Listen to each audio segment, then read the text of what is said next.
साथियों नमस्कार। आप देख रहे हैं कि जो जिस नदी में हम हैं ये बुंदेलखंड की आत्मा कही जाती है और ये नदी है धसान नदी, जिसको आप देख रहे हैं। ये हमारी माँ का रूप लेती है और हम लोग इसे अपना ताकत और हर समय इसको अपने सर माथे पे लगाए रहते हैं। और इस पानी की वजह से हम लोगों का यहाँ एक जो सबसे बड़ा वर्ग जो किसानों का है, वो इससे फसल का पानी सींचता भी है, पानी पीने के काम भी आता है और सारी चीज़ें हमारी यानी कि आर्थिक तौर पे हमारे लिए बहुत मदद करती है। हमारे साथ हमारे पीछे जो एक केवट भाई साहब बैठे हैं, इनका भी एक बहुत बड़ा वर्ग यहाँ रहता है, निर्वास करता है। पूरे बुंदेलखंड में आप देखेंगे तो एक निषादों का एक बहुत बड़ा वर्ग है, जो अभी आप देख रहे हैं कि बगल में सब मछली पालन का भी है। यहाँ मछली पालन का भी ढेर सारा काम हो रहा है।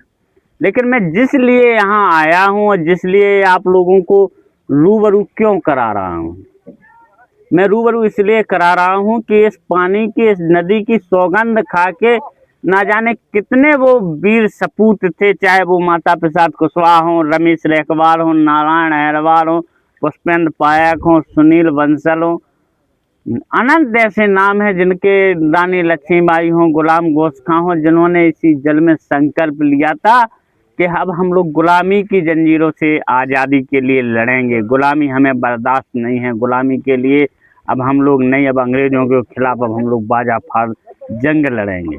और जंग उन लोगों ने लड़ी किस लिए कि यहाँ की आज जो हमारी नस्ल है जो गुलामी की जंजीरों में जकड़ रही है, इसको आज़ाद कराने के लिए अब हमें हथियार उठाना पड़ेगा, तो हम उठाएंगे।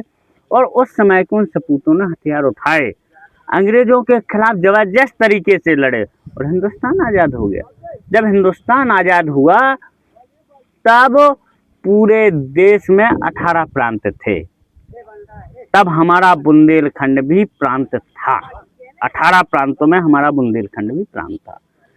आप लोग ये जान के एकदम हैरान हो जाएंगे कि पूरे देश का खजाना एक तरफ, बुंदेलखंड का खजाना एक तरफ, यानी इतने धनवान लोग यहाँ बुंदेलखंड में थे। लेकिन उस समय की नई नवेली सरकार के प्रधानमंत्री पंडित जवाहरलाल नेहरू बने। पंडित जवाहरलाल नेहरू की नज़र बुंदेलखंड के उस आर्थिक खजाने पे पड़ी जो हमारी जान होता था, हमारी ताकत होता था। यहाँ ऐसा कहा जाता था कि लोग सोना देते थे और लोहा खरीदते थे, लेकिन उस समय चाचा नेहरू ने बुंदेलखंड को कैसे लूटा जाए, बुंदेलखंड की नस्ल को कैसे बर्बाद किया जाए, बुंदेलखंड के खजाने का कैसे दोहन किया जाए, इसलिए बुंदेलखंड को उन्होंने 2 भागों में बांटा। एक भाग दे दिया मध्य प्रदेश को और एक भाग दे दिया उत्तर प्रदेश को। उस समय कैबिनेट मंत्री पंडित जवाहरलाल नेहरू के साथ साथ बाबा साहब अम्बेडकर कैबिनेट मंत्री थे, कानून मंत्री थे। उन्होंने इसका विरोध किया और जबरदस्त तरीके से विरोध किया। उन्होंने कहा कि बुंदेलखंड में जो सबसे बड़ा वर्ग रहता है वो तो दलितों और पिछड़ों का रहता है, और चाचा नेहरू अगर आप बुंदेलखंड को बांट देंगे तो निश्चित तौर पर वहाँ दलितों का और पिछड़ों का शोषण होगा, दोहन होगा, पलायन होगा। और आज उस समय उस व्यक्ति की दूरदर्शी सोच को उन्होंने देखा था, आज वही हो रहा है। चाहे गरीब दलित हों, चाहे गरीब सवर्ण हों, चाहे अति पिछड़े लोग हों, चाहे मुसलमान हों, सब पलायन कर रहे हैं। कई गांव के गांव खाली होते जा रहे हैं। फिर इसके बाद 55 साल बाद बीता, तब देश के प्रधानमंत्री नरेंद्र मोदी, उस समय गुजरात के मुख्यमंत्री हुआ करते थे, और वो हमारे झांसी के मैदान में आए और झांसी के मैदान में कहा, अरे बुंदेलखंडियों, गरीबों, बुंदेलखंड का विकास तभी होगा जब बुंदेलखंड राज्य बनेगा। और मैं आपके पास इसीलिए आया हूं, मैं सौगंध खाता हूं उस धरा की कि अगर आपने बुंदेलखंड को अगर राज्य बनाना है तो हमें दिल्ली के तख्त पे आप हमें बिठाइए।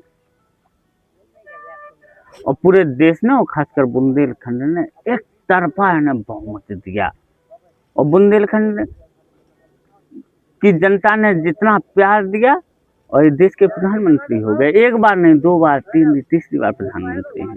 लेकिन 12 साल हो गए दोस्तों, बुंदेलखंड का बा बोलने के लिए तैयार नहीं है। आप इस बात को जान के हैरान हो जाएंगे कि महोबा के मैदान में नरेंद्र मोदी फिर 2017 में आए, तब बुंदेलखंडियों ने इनसे सवाल किया कि आप तो प्रधानमंत्री हो गए, अब हमारा बुंदेलखंड राज्य क्यों नहीं बना रहे हो। तब उन्होंने कहा कि बुंदेलखंड राज्य हम इसलिए नहीं बना पा रहे हैं कि बुंदेलखंड के जो केंद्र में तो भाजपा की सरकार है, मध्य प्रदेश में भी भाजपा की सरकार है, उत्तर प्रदेश में समाजवादियों की सरकार है, तीनों सरकारें के तालमेल नहीं बैठ रहे हैं, इसलिए हम बुंदेलखंड राज्य नहीं बना पा रहे हैं। इसलिए उत्तर प्रदेश में भी भाजपा की सरकार बना। योगी आदित्यनाथ के नेतृत्व में हम लोगों ने बहुमत दिया, 19 सीटें हैं हमारे बुंदेलखंड में, 7 जिलों में 19 की 19 सीटें हमने भारतीय जनता पार्टी को दी। योगी आदित्यनाथ 10 साल से मुख्यमंत्री, अब तो केंद्र में भी भाजपा की सरकार है, उत्तर प्रदेश में भी भाजपा की सरकार है और मध्य प्रदेश में भी भाजपा की सरकार है। लेकिन अब इनकी मनसा ही नहीं, और इन्हें कहाँ दिक्कत आ रही है बुंदेलखंड राज्य बनाने में। इनकी मनसा है ही नहीं बुंदेलखंड राज्य बनाने के लिए दोस्तों। इनकी मनसा है कि यहाँ के लोग पलायन करते रहें, यहाँ के लोगों का शोषण होता रहे। यहीं से दूर एक खनन का घाट है, क्या नाम है उस घाट का, जो वो घाट चलता है बालू जाती वहां से, खकोरा घाट। देखिए आप, खकोरा घाट से कई हजार ट्रक यहाँ से खनन की बालू लोग ढो रहे हैं। कौन लोग हैं? बुंदेलखंड के लोग हैं। वो अवध और पूर्वांचल से लोग आए हुए हैं और जबरदस्त तरीके से यहाँ के खनन को लूट के ले जा रहे हैं, यहाँ के धन को लूट के ले जा रहे हैं। दोस्तों, बुंदेलखंड की राज्य की लड़ाई आज की लड़ाई नहीं है, 50-55 सालों से ये आंदोलन चल रहा है। अब हम लोगों की बारी है। ना जाने कितने लोग हैं जो अपनी इस लड़ाई को लड़ते लड़ते शहादत दे चुके हैं। ना जाने कितने लोगों ने हजारों बार खून से पत्र लिखे हैं। कई लोगों ने तो ऐसा संकल्प लिया है कि आप ये जान के हैरान हो जाएंगे कि वो आजीवन अविवाहित रहने का उन लोगों ने संकल्प लिया है। एक लोग ऐसे हमें मिले कि उन्होंने आजीवन कहा कि जब तक पृथक बुंदेलखंड राज्य नहीं बनेगा तब तक हम बाल नहीं कटवाएंगे। तो इस नस्ल को में जगाने की बारी आई है। बुंदेलखंडियों, आपको जागना होगा, अपने हक अधिकार की लड़ना होगा और बुंदेलखंड का स्वाभाविक तौर पे विकास तभी होगा। हम लोगों ने एक जन आक्रोश यात्रा दोस्तों निकाली थी और ये यात्रा चित्रकूट से शुरू हुई थी। चित्रकूट, बांदा, कालिंजा, दमोह, पन्ना, सागर, टीकमगढ़, निवाड़ी, दतिया, हमीरपुर, जालौन, महोबा होते हुए ओरछा में हम लोगों ने समाप्त की थी। और उस पूरी यात्रा में चाहे नौजवान हो, किसान हो, महिलाएं हो, मजदूर हो, व्यापारी हो, अधिवक्ता हो, सभी ने एक ही सुर में कहा था कि बुंदेलखंड का विकास तभी हो सकता है जब बुंदेलखंड को राज्य बनाया जाए। और दोस्तों, और बुंदेलखंड तभी राज्य बनेगा जब हम लोग सड़क पे निकलेंगे, मशाल जलाकर निकलेंगे, जन क्रांति बनाएंगे। निश्चित तौर पर तभी हम लोगों का ये संकल्प साकार होगा। लड़ेंगे, जीतेंगे। लेकिन एक बात का विशेष ध्यान रखिए, जो भी इस वीडियो को सुन रहे हैं लोगों तक भेजें। सोशल मीडिया ही एक हमारी एक बहुत बड़ी ताकत है। सोशल मीडिया के माध्यम से लोगों को जोड़ें। इंकलाब जिंदाबाद।